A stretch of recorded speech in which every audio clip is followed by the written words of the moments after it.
Let us not forget everything that happens is by the will of Allah. It's time to unite and stand, and we will be the best amongst men. It's not time to be extreme or do the unthinkable, but to stand together as one. Into Sunnah followers streaming every day, various platforms. Trust me, you'll find a way. Sunnah followers. A couple questions for y'all. The first one, who is your Lord? What is your religion? Who is your prophet? Now, I know this sounds crazy, but if you're one of those people that have been trying to get information and you come across this, or even this. All right, take a listen. Assalamu alaikum. I am Sister lailanasheeba, the Managing Director and Founder of Sunnahfollowers Online Islamic University. As you know, we have classes every day beginning at 6 p.m. Eastern Standard Time. And we cover everything from Aqidah, which is your belief system, to Seerah, which are the stories of the Prophet, sallallahu alaihi wasallam, the story of the companions. Please join us every day beginning at 6 p.m. Eastern Standard Time. And we are broadcasting and streaming live on Facebook, YouTube, LinkedIn, DLive, Trovo, and Twitch. Assalamu alaikum wa rahmatullah. This is Yusuf and this is Ayub. And if you are benefiting like we are from the classes and the ongoing programming, tuning into the Sunnah followers, please donate. Let this be an ongoing Sadaqah Jariyah on your behalf. You're helping the kids, the converts, and everyone seeking knowledge. And it's a wealth of information every day you tune in. Don't forget, you are being rewarded for your generous donations to keep this programming on air. You know, just like what you're hearing, put your dollar where the dollar's at, right here on Sunnah Followers. Don't forget, donate. Right here to Sunnah Followers and dollars out. Assalamu alaikum rahmatullahi wa barakatuh. Assalamu alaikum wa rahmatullahi wa barakatuh. Guys, mark your calendars. Friday, February 2nd, 2024, from 9 p.m. till 11 p.m. Eastern. We have a special presentation by Muhammad Ziada, who works with the Broward County Sheriff's Department in Florida. We also have a special co-host, our very own Dr. Ibrahim Jamali. The special topic is the impact of social media upon this nation and how to climb out of its web. How to prevent social media from destroying you and your family, and how social media destroys marriages. Also, how we should not use social media as a format for looking for marriage. So tell a friend to tell a friend about this special presentation streaming right here on Sunnah Followers.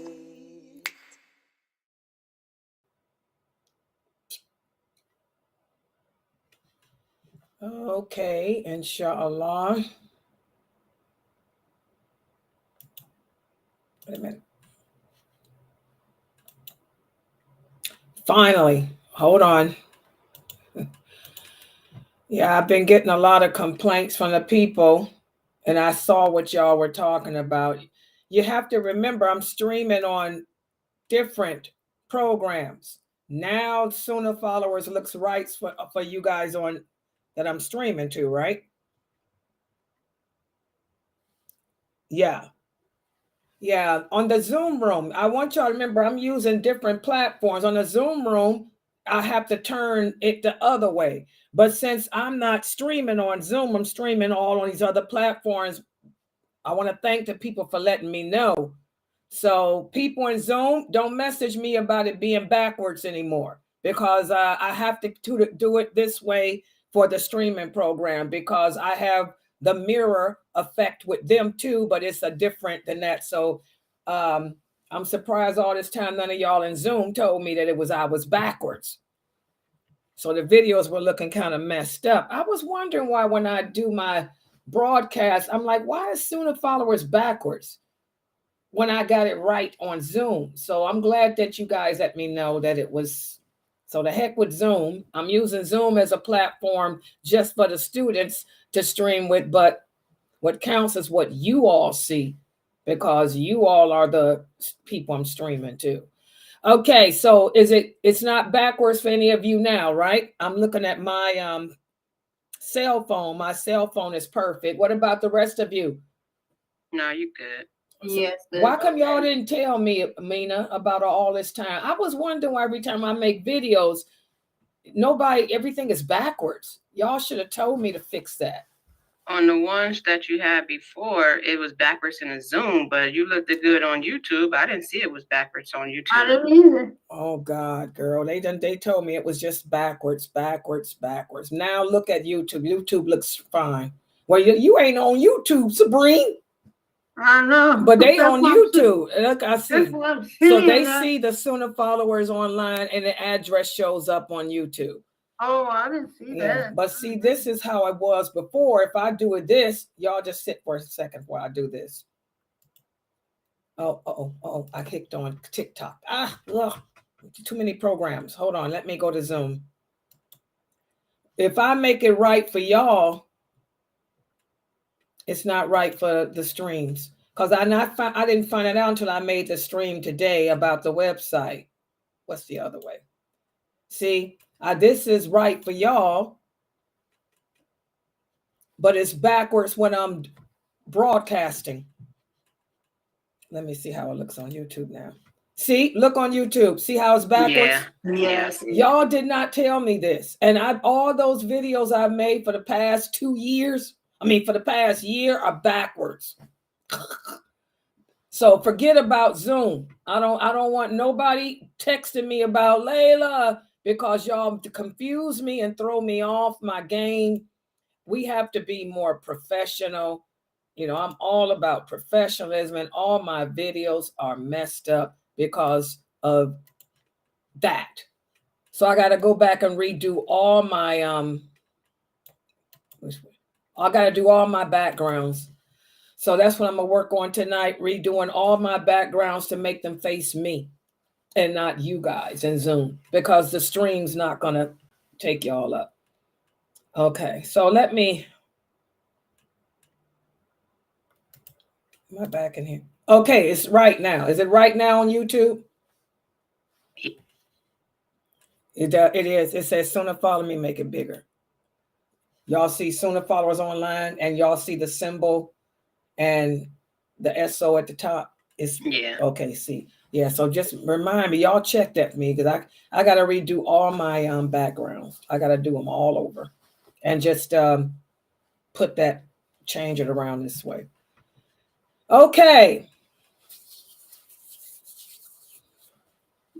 Let me pause for a minute so I can start this recording, right? All right, hold on. Inna alhamdulillah wa salat wa salam ala wa rasulullah. Welcome to the first class for today here at Sunnahfollowers, which is our Aqidah class. And for the Aqidah class, I'm focusing in on the book. We're using the book written by Sheikh Kareem Abu Zaid, and the book is entitled Wala Wal Bara. Wala Wal Bara. And this is volume 2 of that book. And we've been covering, it covers so much as to what the Shahadah means, what it is that we're testifying to. Today's lecture is going to get into the Shahadah itself and what parts of the Shahadah entail el-wala, which is the affirmation, and el-bara, which is the negation. And we've been speaking about how faith Our belief in Allah is connected to that fitrah, that light that used to be inside the soul, that was transferred into the heart. Once we were put in our mother's, the soul was put in the mother's womb. Okay. So when we talk about faith, we're really speaking about the fitrah. Everybody understand that? And that's why I've been telling you guys for years that you do not call yourself a revert. What are you reverting to? You're not reverting to anything. The fitrah has always been there, and it stays there as long as you nourish it. It's if you let it die, okay, that it's not there. So you guys are converts to the religion. You are not reverts to anything. Unless you were Muslim and you apostate. Now that's a different thing. If you were raised upon Islam and you apostate from this religion, and then you come back to it, then you can call yourself a revert. Okay. But for those of you who were not raised as Muslims and you find your way to Islam, you are a convert. Okay. And inshallah, you'll continue in that journey to try to find your way back home to Allah, because that's what it's all about. You know, dealing with the fitrah. That fitrah is there. That fitrah wants to go back home to Allah. It craves to be back in the presence of Allah. It's there. It's always been there in the heart. Okay. But we have to help it find its way back home. And so today what we're going to do is speak about how the Shahadah, for those of us who truly understand what we're saying when we declare La ilaha illallah, Muhammadur Rasulullah, you should feel your heart quiver with those words. The companions, what was the banner? When they went out to fight in war, they didn't have a tribal banner. They didn't have a country flag, a tribal flag. Their flag was La ilaha illallah, Muhammadur Rasulullah, because they understood the meaning of those words and its implications. And whenever the companions recited those words, their hearts would shake, because that's the fitrah in it. That fitrah would shake and grow stronger and grow brighter from those words. That reminder of what its purpose is, what it was created to do, as it seeks its way back to Allah. Okay? Well, we're going to break down the Shahadah and what parts of it refer to allegiance and what parts of it refer to disassociation. So, and I did post up on social media today. Yeah, I had an appointment and it was really crazy. I've been up all morning, went to this appointment that they told me I had today, drove all the way there, get there, and they tell me they made a mistake. My appointment's tomorrow.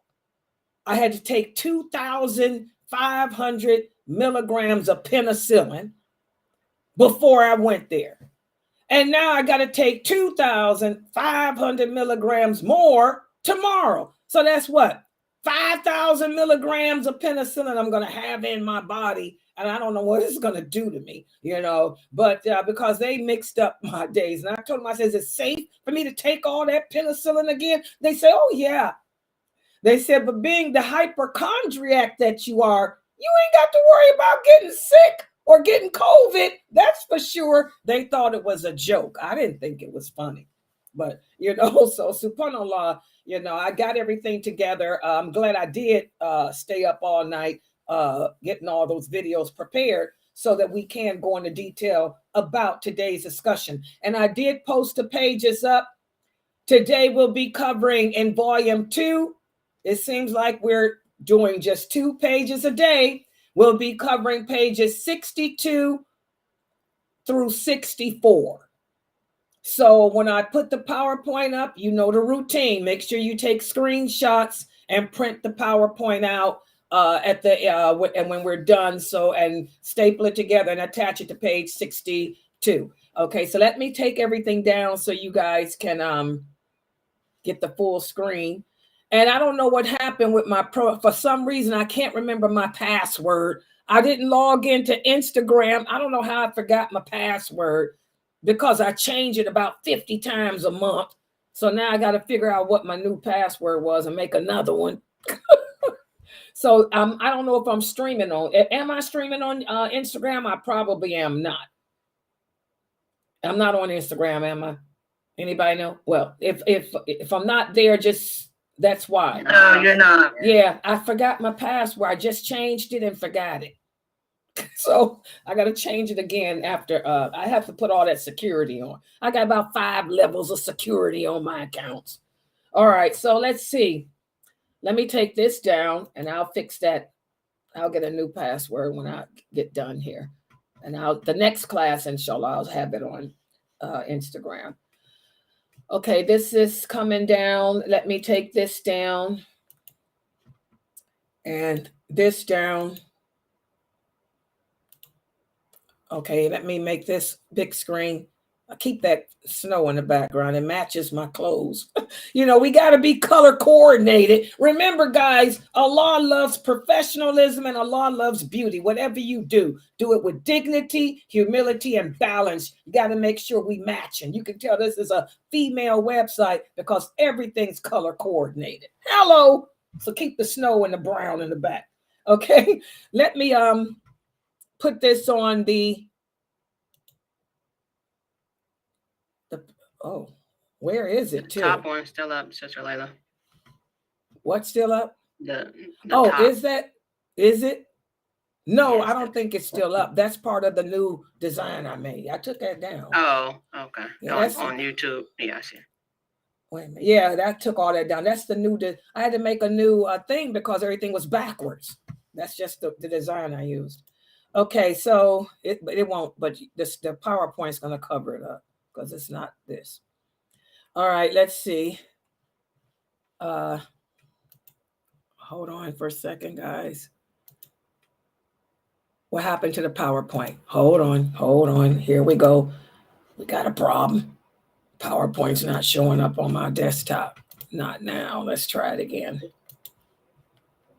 And make sure everybody's microphone is cut off in the Zoom room, so there won't be any background in there. Yeah. Okay, here it is. Here's the PowerPoint. Ready? There. Okay. Let me make it big screen, and then for the people in my Zoom room, let me share them to I guess YouTube, since I forgot my Instagram password. That's what happens when you keep changing passwords every day. Okay, here it is. Diluting Instagram password. That's what happened. Okay, I cut the sound off on that. Okay, so y'all can see the YouTube. Okay, so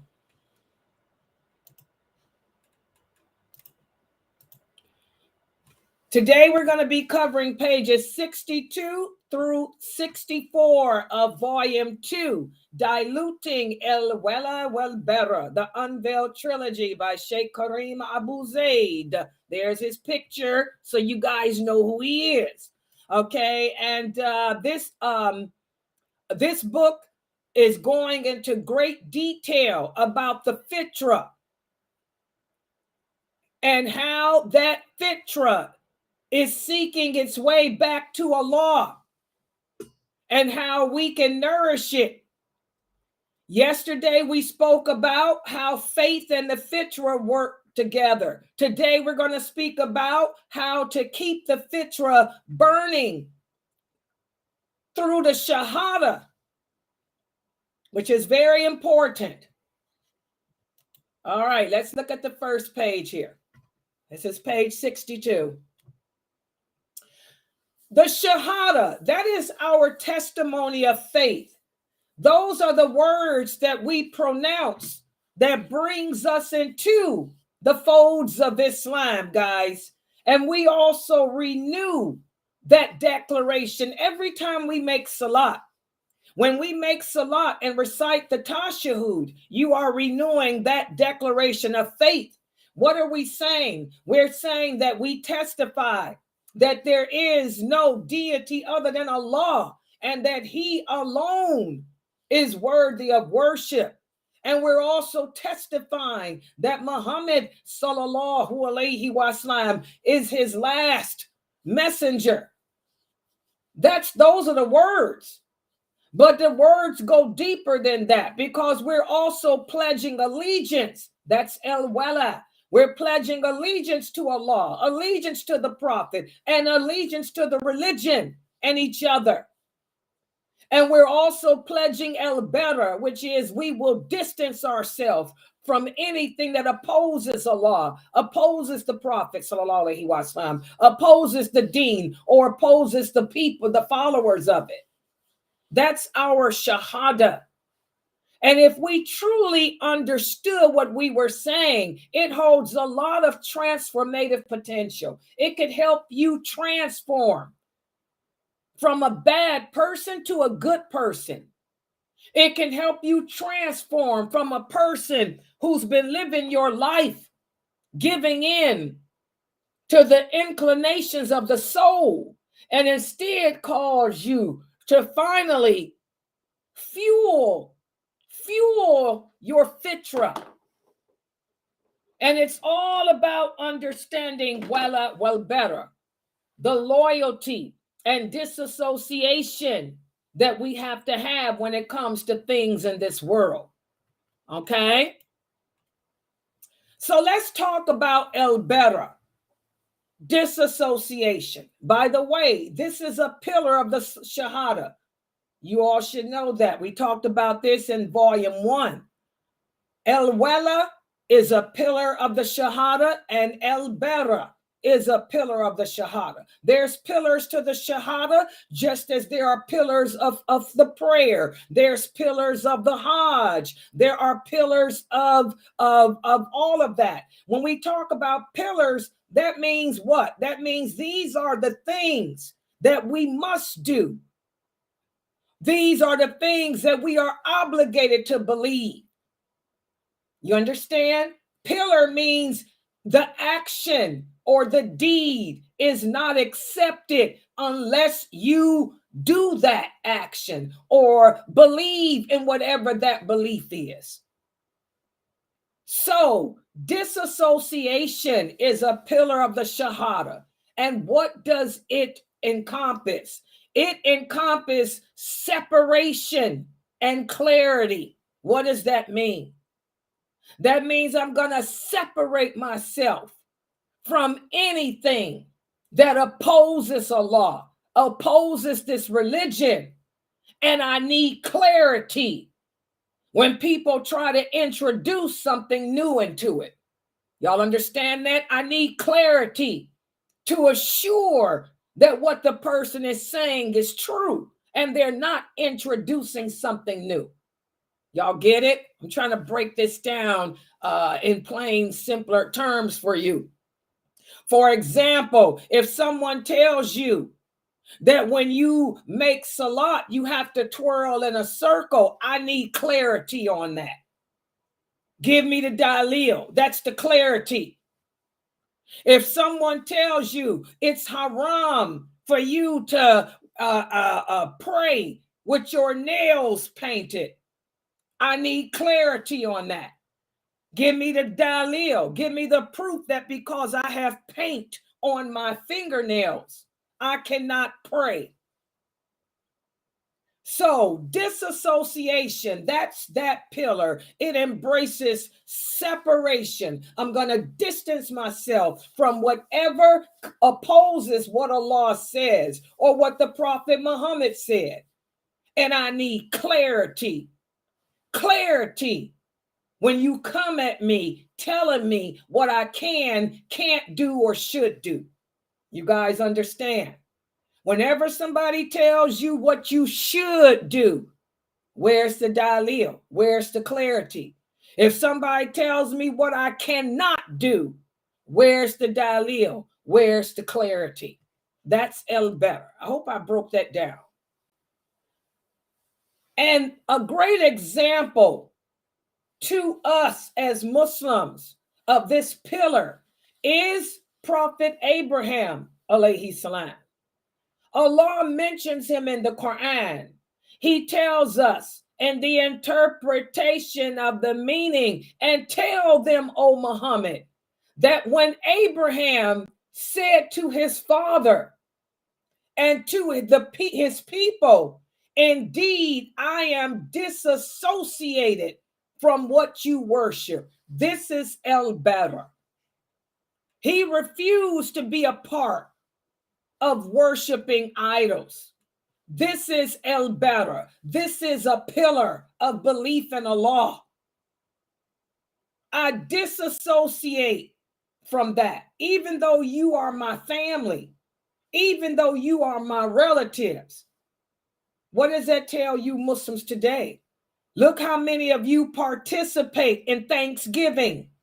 You celebrate Thanksgiving. Look how many of you celebrate birthdays. Look how many of you celebrate a lot of non-Muslim holidays.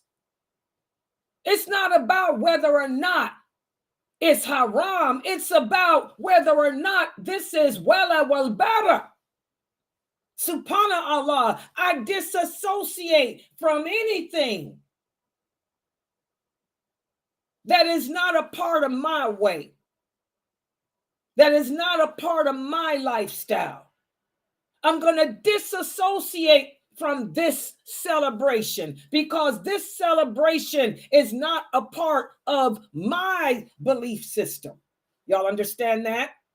Abraham, alayhi salam, was a great example. So in this verse, Prophet Ibrahim expressed his firm disassociation from the false idols and false objects of worship that his father and his people were doing.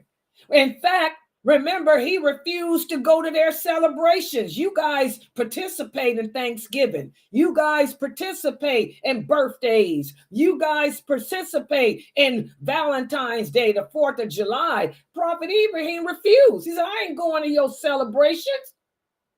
Those celebrations have nothing to do with Allah. Those celebrations that you guys are having, he said, they're nothing to remind you or bring you close to Allah. So I distance myself from that. So this verse exemplifies the principle of negation that's found in our Shahadah. And that's al-bara, to distance yourself, disassociate from that which is not going to bring you closer to Allah. He didn't participate in their celebrations. Y'all remember his story? And his father asked him, why won't you participate? He said, it's not going to bring me close to my Lord. What's the point? To watch people dance, to watch people sing, to watch people eat, when it's not anything that's going to bring them close to the Lord. The same with you. What's the point in going to the 4th of July? What's the point in standing in a crowd watching people let off fireworks? It ain't bringing you close to Allah. I can sit at home. I'll stay at home and I'll look at it from my window. I ain't got to go to your celebrations. I'm not a part of you. You're not a part of me. I distance myself. Does everybody understand? Okay. So Prophet Abraham, alayhi salam, his proclamation demonstrates a deep purification of the heart. A deep purification of the heart where doubts, suspicions, whims, and desires are removed, allowing the Fitrah to reignite and connect with the divine revelation. We should be like him, guys. It's not a matter of it doesn't involve worshiping Allah. Yeah, but it's not a part of my lifestyle. It's not bringing me close to my Lord. It's causing me to sit in your company, the company of people who don't believe in Allah, and do what? Absolutely nothing. Okay? So Prophet Ibrahim's decisive stance serves as a powerful example for the believers. It illustrates the importance, of having clarity when it comes to matters of faith. And by firmly negating false worship, Prophet Ibrahim upheld the essence of the Shahadah, which is that exclusive devotion should only be to Allah and not to anyone or anything else. And also he removed himself from any distractions or any misleading influences that could take him away from Allah. And that's the fitrah within us, guys. Remember, the fitrah is trying to find its way back home. It wants to find its way back to Allah. You're not feeding it. You're not nourishing it by participating in nonsensical things. Okay? So disassociation paves the way for connection with Allah, and it allows the fitrah to shine in the heart and guide us towards what's truth, what's righteousness, and what will bring us closer to our Lord. Okay? That verse also reminds us of the significance of purifying our hearts from doubt, suspicion, and worldly desires. Remember that hadith, whereas the Prophet sallallahu alaihi wasallam tells us that the lawful and the unlawful have been clearly defined by Allah. In other words, He's clearly told us what's lawful and what isn't. But there may be some things that you don't know if they're lawful or not. They may be doubtful to you on a personal level, so you stay away from it until you can ask the people of knowledge. That hadith goes here. A lot of people will say, Sister Layla, I don't know if I can participate in this gathering at my job. Stay away from it. That way you protect your religion and then ask the people of knowledge about it later. So doubt, we have to purify our hearts from doubt, suspicion, and worldly desires. Doing this, we create a space for the fitrah within our heart to flourish and grow. Does everybody understand that? That hadith does not mean that Allah did not tell us everything we need to know about the lawful and the unlawful. Allah did. Ask me. I can tell you if it's lawful or not. Subhanallah. The things that Allah doesn't mention are lawful. The Prophet said that. If it's unlawful, it would be a clear verse saying it. Allah doesn't talk about polish on the nails. So what does that mean? That means it's lawful. Allah doesn't speak about lipstick. So what does that mean? That means it's lawful. Allah doesn't mention anything about a car key. So that means nothing's wrong with a car key. Hello? So again, but if you don't know the answer, you stay away from it. And that way you protect your fitrah from being dimmed, the light within yourself being dimmed. Okay? Also, when we pronounce that Shahadah, not only are we giving our allegiance to Allah, but to the Prophet Muhammad sallallahu alaihi wasallam too. What does that mean? That means that he's our leader. We don't take anyone as a messenger over him. Okay? Whatever he says goes. Not what the sheikh said. Not what the imam said. Not what mufti said. If they say something that contradicts what the Prophet Muhammad sallallahu alaihi wasallam said, then we disregard what they said. Our allegiance is to him. We have to obey him. We have to make him the judge in all our disputes. That means if ever there's something that we are unsure of, we look to see what the Prophet Muhammad sallallahu alaihi wasallam had to say about it. We gave the example about that issue of masturbation. What did the Prophet Muhammad say about it? What did the companions say about it? Well, I can tell you. The Prophet Muhammad didn't say nothing about it. And he knew that the companions were masturbating when they were going on campaigns.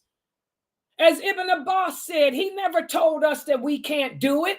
And he knew that the young men were doing that. He didn't say anything about it. So that means it's lawful. Subhanallah. So we make the Prophet Muhammad sallallahu alaihi wasallam the judge in our disputes, not what the sheikh said. Okay? When we do that, our hearts and our minds become purified, and that fitrah will continue to be light inside your heart, guys. So that's al-bara. That's the pillar of the Shahadah known as al-bara. I'm going to distance myself from anything that opposes la ilaha illallah Muhammadur Rasulullah. What about al-wala, allegiance? Well, allegiance reveals devotion. Our devotion for Allah, our devotion for the Prophet sallallahu alaihi wasallam, our devotion for the religion and for those who follow it. This is the confirmation aspect of the Shahadah. And we have to have allegiance. And again, look at Prophet Ibrahim alayhi salam. Look at how he showed his allegiance. He told his people, I worship no one except him, Allah. He is the one who created me, and he will be the one to guide me. Subhanallah. In this verse, Prophet Abraham affirms his unwavering devotion to Allah. He emphasizes the affirmation pillar of the Shahadah. After he disassociated himself from the false idols and false objects of worship, he declares his exclusive worship of Allah alone, guys. How many of us worship Allah exclusively? You say you do, but do you really? How many of us put Allah first and foremost over our fathers, our husbands, our wives, our children, our jobs, our money, our desires? You'd be surprised how many say they do, but they don't. Here in this verse, you can see Prophet Abraham, alayhi salam. What caused him to have such unwavering devotion and loyalty? Well, because he knows that Allah created him, and that the ultimate power and authority lies in the hands of Allah, not in the hands of man. If all the creation were to gather together to harm you, they would not be able to touch a hair on your body unless Allah allowed it. And if all the creation were together to benefit you, they wouldn't be able to do anything for you unless Allah allows it. Prophet Abraham, alayhi salam, he acknowledged that. He recognized that. He understands that Allah is the true protector. And Allah is the one that guides. And again, guys, guide. As we talked about yesterday, Allah doesn't jump in your body and make you do anything. Allah doesn't make you pray. Allah doesn't make you do good deeds. Just like Shaitan doesn't make you do bad deeds. But Allah will guide you to what is right. The same way that Shaitan will guide you to what is wrong and evil. Prophet Abraham, alayhi salam, understood this. He understood this.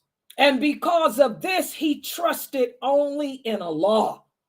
He trusted that Allah will protect him, that Allah will guide him, that Allah will keep him under his care. Subhanallah. That's faith. That's true iman, true faith. And that's a strong fitrah. So Prophet Abraham's affirmation reflects the essence of the Shahadah that affirms the belief in the oneness of Allah and Allah's exclusive right to be worshipped. I love the way Sheikh Morsi answered that question last Friday when that brother asked him, even though my wife doesn't have to cover her face, shouldn't she do it to please me? Sheikh Morsi said, no. First time anybody ever heard that answer, huh? First time any of you ever heard a true person of knowledge tell a man, no, your wife don't, or she should not cover her face to please you. And then he told him why. He said, because Allah does not accept any deed unless it's done solely for him. This is al-wala, exclusively Allah. If your wife wants to cover her face, it should be exclusively for Allah, not for Allah and you, brother, not for Allah and anyone else. That's a true scholar. SubhanAllah. You brothers ask too much of your wives. You brothers are basically asking your wives to worship you. When you tell your wife to do something just to please you, that she doesn't have to do, I'm talking about. I ain't talking about the things that Allah tells her she has to do for you.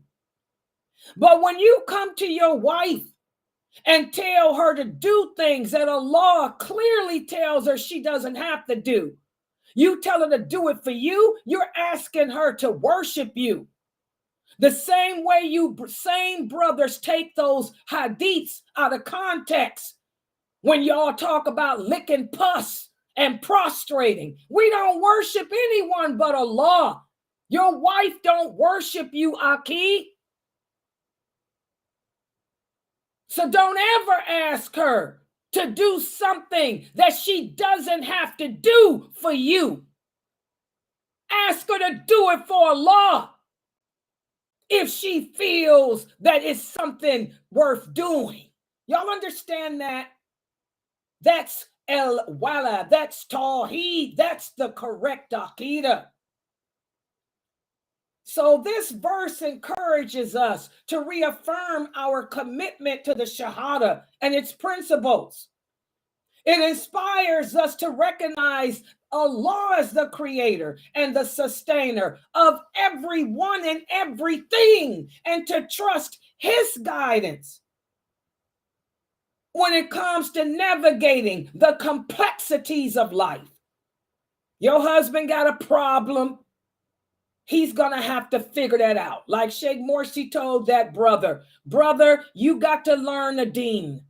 You got to figure it out. If it's bothering you that your wife does not cover her face, then that's something personal that you need to sit down with Allah and talk to him about.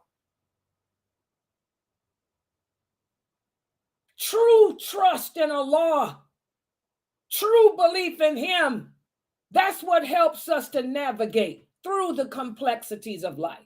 And the Prophet Abraham, alayhi salam, now you guys see why Allah took him as a friend, because his faith was so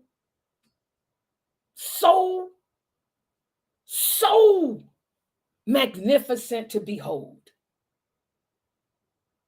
Subhanallah. And by aligning ourselves with the pillar of Wala, of the Shahadah, we strengthen our Fitrah and we establish a strong foundation for our journey back home. Because remember, that Fitrah is trying to find its way back home. So let's see how well you guys can do with the quiz here. And I got about 3 questions. Here's the first one. What part of the Shahadah does Bara encompass? In other words, when we recite the Shahadah, where does Bara fall in there? Anyone?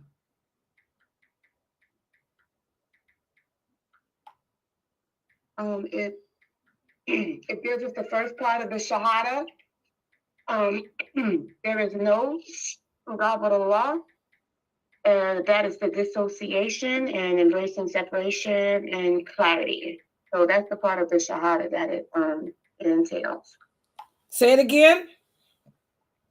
I was saying that it deals with the first part of the Shahada, al-Bara, the disassociation, and embracing separation and clarity. So it's the first part of the Shahada. Okay, but what are we disassociating and separating from? I need more detail. Anything that opposes a law, anything that he instructs us and he tells us to stay away from, those are the things that it entails. Anything that's separating us from him and that is not of his essence.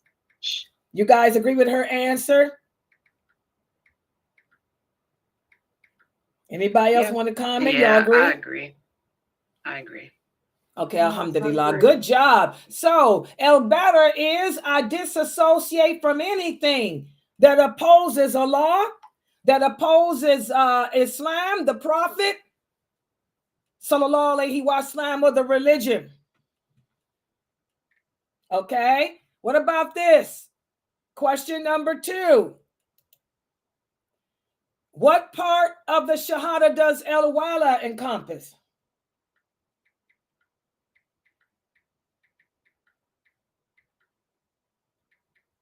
Anybody?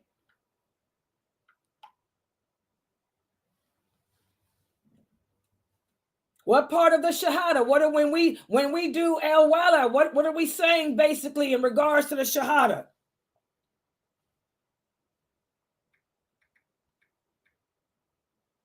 This goes to the second part of the Shahada because What's the second part? What is it saying? That Muhammad is Allah's slave and messenger.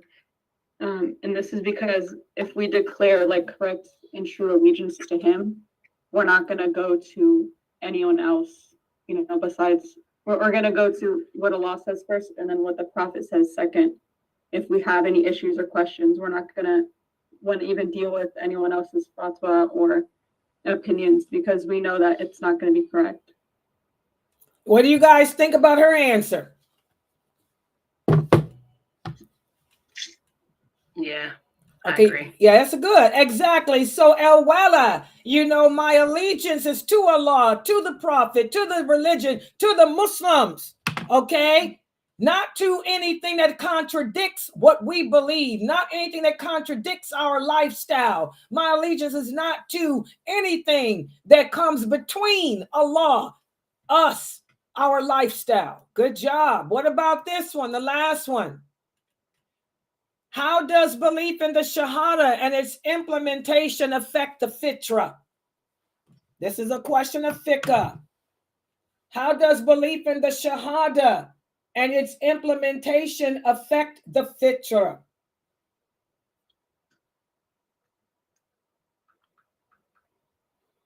It satisfies the Fitrah, and the Fitrah is yearning to go back to Allah. When you practice the Shahada, when you have it in your heart, it feels like it's back home because it's, because it's in your practice. What do you guys think? Good job. Yes.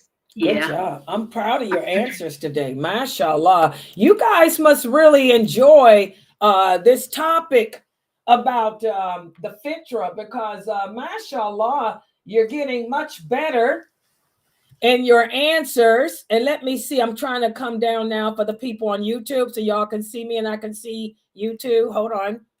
Let's go to the snow. It's not snowing here. No, it's raining.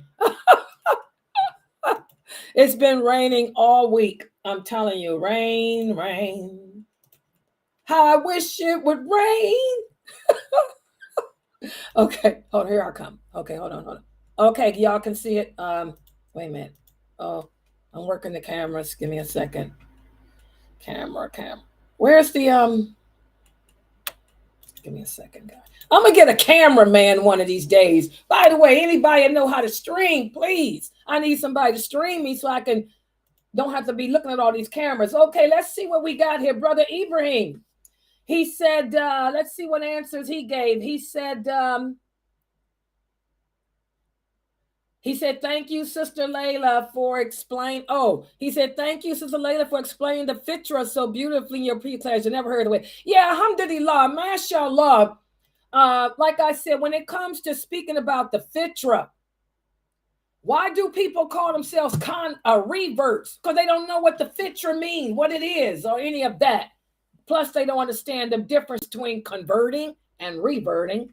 Okay, but I tried to break it down in plain, simple terms, to make it easier for you guys, which kind of shows why I agree with my family not teaching me, having me learn Arabic now. I see why. Okay.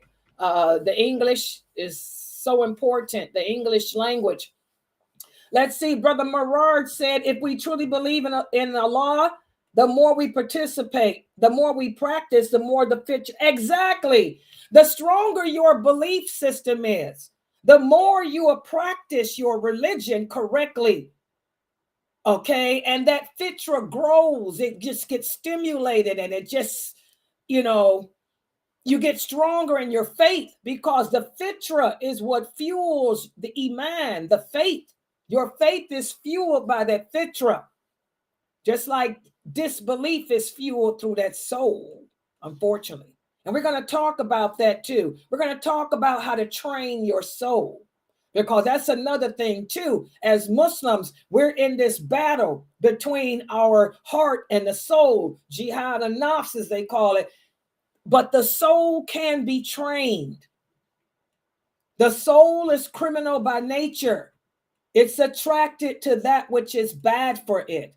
It's attracted to that which is dirty, but it can be trained. It can be tamed. Very hard to do, but we can do it. All right. I'm going to stop right here. Subhanakallahumma wa bihamdika ashhadu an la ilaha illa anta astaghfiruka wa atubu ilayk. You guys did a good job answering. Qu'est-ce que c'est? Okay, yeah. Okay, I'm looking at her answers too. Good answers. Typing in French. Pourquoi? Pourquoi why you don't write in English? Y'all make it hard for me with that French, man. SubhanAllah, my mind goes warp. Écrivez l'anglais. N'écrivez pas français. Okay? Écrivez dans l'anglais. Okay? Merci. She says she loves the way I broke this class down too. The Fitrah. Let me see what she's typing. She's doing this to make me keep my French together. That's all. Okay, she's saying that same thing he said. Few people explain it well. Mashallah. Layla, my son got something he want to say. Yeah, go ahead. Go ahead, Luz. What I was saying was, people need to understand that the women is not wearing a scarf for the man, because some people believe that they're wearing a scarf because the woman don't nobody supposed to see the woman's body but the man. You know what I'm saying? They need to start saying that they do it because of Allah, like you say. Exactly. And by the way, guys, I did put a video out today. Has anyone seen it?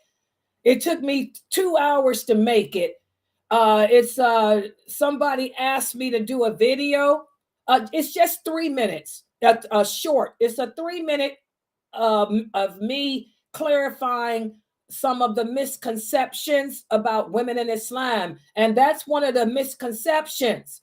You know, I explain why we wear it, you know, and so check out that little short video. It's only 3 minutes. I put it on YouTube, Facebook, Instagram. That's how I messed up my password. It's on Facebook, YouTube, Instagram, and on TikTok. Layla is called, what is it called? Unveiling Misconceptions or something. It's just 3 minutes. It's just a 3-minute with me explaining a few things about misconceptions they have about women in Islam.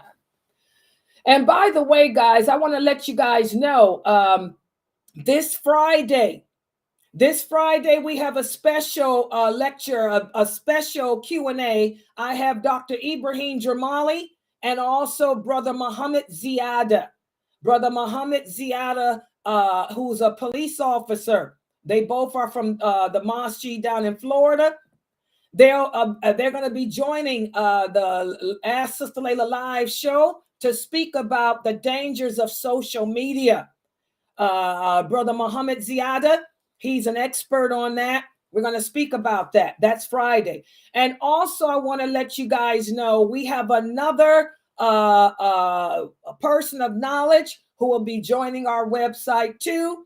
That's what I'm working on now. Sheikh Saud Hassani. He's very well known. He's from down there in Texas. He's one of the good ones, though.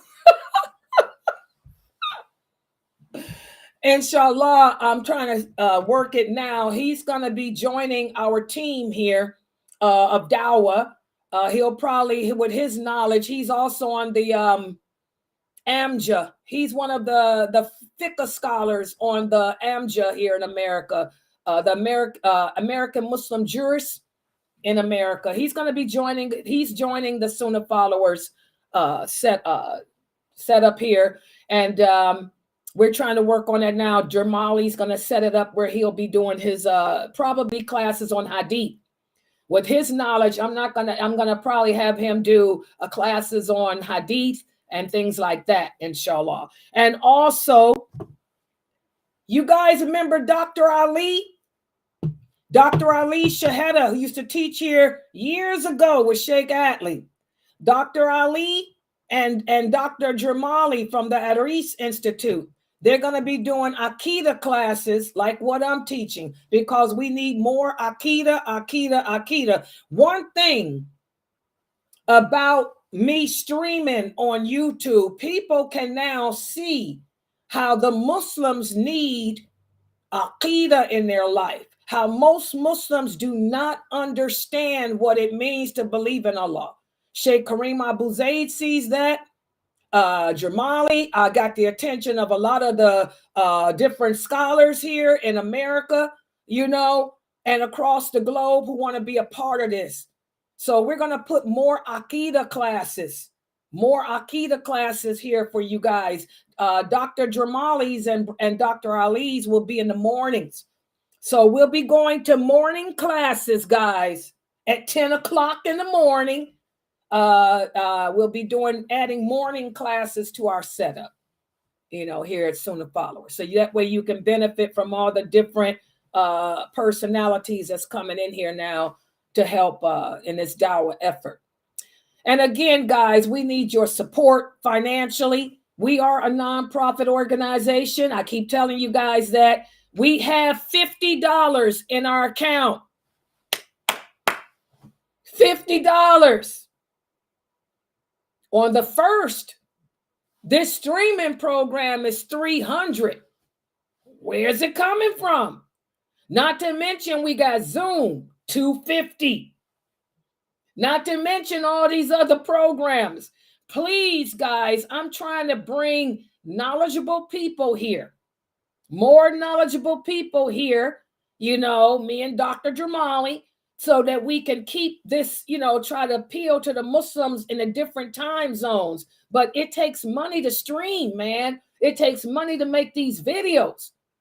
It takes money to make my ads, my advertisements. Please support us.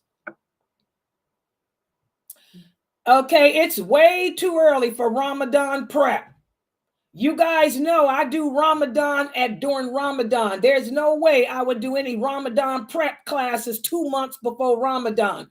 My Ramadan prep begins 10 days before Ramadan, and I will walk you through it. My Ramadan program is unlike anybody else's. I will take you through fasting day by day. We will all fast together day by day, but I do give you 1 week of just a quick little rundown of what to expect. But I don't do that until Ramadan. It ain't time for Ramadan yet. My prep is a week before. Yeah, but not until then. Anybody that's doing a Ramadan prep, this is way too early. Yeah. Any other questions or comments? Okay, yeah.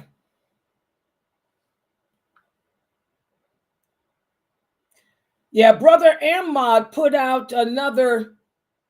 Make sure you guys share the videos too that Brother Ahmad is putting out. He's making shorts of our lectures, of the key parts of our lectures, and please try to share them with others, people. Please.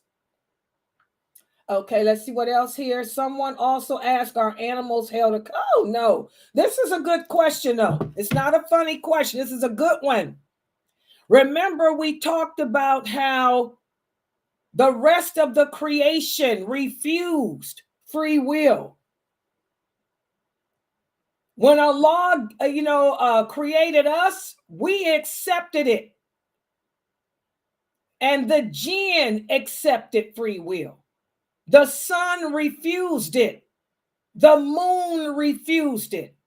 Everything that Allah created, He offered them free will.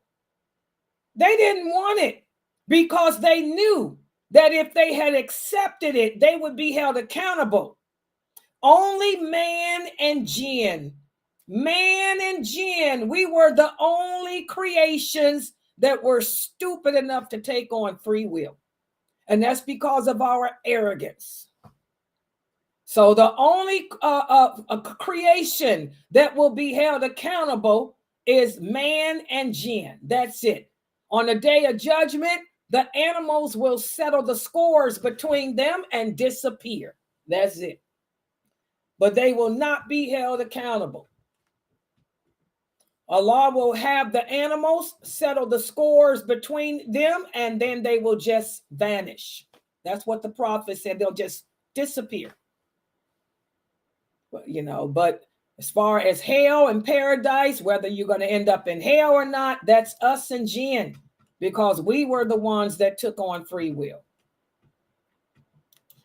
The sun and the moon will be rolled up and thrown into the hellfire because the people used to worship them. Okay, plus there's no need for them. Allah, it will say there's no need. There is no sun. There is no moon in paradise. Okay, so there's no need for them. And what will happen to the earth? Allah will take the earth, roll it up, and make a loaf of bread out of it, and it will become the first food that the people of paradise will eat. And what poetic justice that is. That's nothing but beautiful poetic justice for the believer. This world was filled with so many things. Okay. Some things we could enjoy, other things we couldn't. But because we stayed away from those things that we couldn't, Allah is going to serve them to us on a nice plate. Poetic justice. That's our Lord. Yeah, any other questions?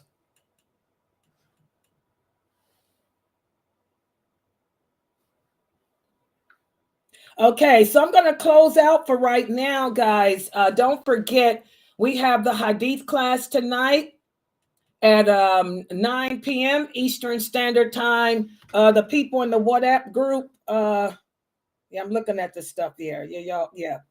The WhatsApp group, yeah, that's at 9 p.m. Eastern Standard Time. So, Subhana Kalahuma wa bihamdika, ashhadu an la ilaha illa anta, astaghfiruka wa atubu ilaik. See you guys.